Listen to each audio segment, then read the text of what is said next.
Hello everyone, আসসালামু আলাইকুম। সবাই কেমন আছেন? চলে আসলাম বিরিয়ানি রান্নার সহজ রেসিপি নিয়ে। অবশ্যই আপনারা আমার সাথে থাকবেন, যারা পারেন না তাদের উপকারে আসবে। তো আমি পেঁয়াজগুলো আগেই কেটে নিয়েছিলাম, সাথে কাঁচামরিচ।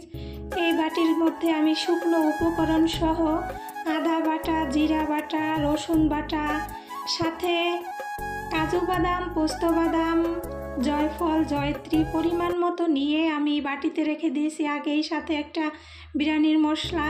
তো আমি সব কিছু আগেই পাতিলের মধ্যে দিয়ে মশলাগুলো কষিয়ে নিলাম। সাথে আমি গোশগুলো দিয়ে দিলাম। গোশগুলো দিয়ে দেওয়ার পরে, কষানোর পরে ঢাকনা দিয়ে ঢেকে রাখবো। তারপরে এমনিতেই পানি চলে আসবে গোশের থেকে। এগুলো হচ্ছে দেশি মুরগির গোশ। তো দেশি মুরগির গোশ দিয়ে প্রথম আমি এভাবে রান্না করছি। তো আমি আর একটা ফ্রাই প্যানে আলাদা করে পোলাওর চাল নেব, সাথে আদা বাটা, রসুন বাটা সামান্য পরিমাণে। তারপর শাহি জিরা সহ আমি তেল দিয়ে সুন্দর করে ভেজে নেব পোলাওয়ের চালগুলো। তো আপনারা এভাবে ট্রাই করে দেখতে পারেন, ইনশাল্লাহ ভালো হবে। তো এই তো আমার চালগুলো প্রায় ভাজা শেষ হয়ে আসছে। আমার চালগুলো যখন ভাজা শেষ হয়ে যাবে, আমি গোশ যে রান্না করছি ওটার মধ্যে একটু পরিমাণে বেশি পানি দেব।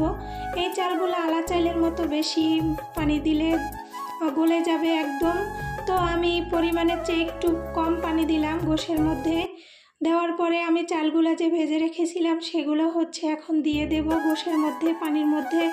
তো এক কথায় তরকারির মধ্যে আমি চালগুলো দিয়ে দেব। এর আগে আমি পেঁয়াজ বেরেস্তা করে রেখেছিলাম, সেগুলো দিয়ে দিলাম। দিয়ে দেওয়ার পরে আমি চালগুলো দিয়ে দিলাম।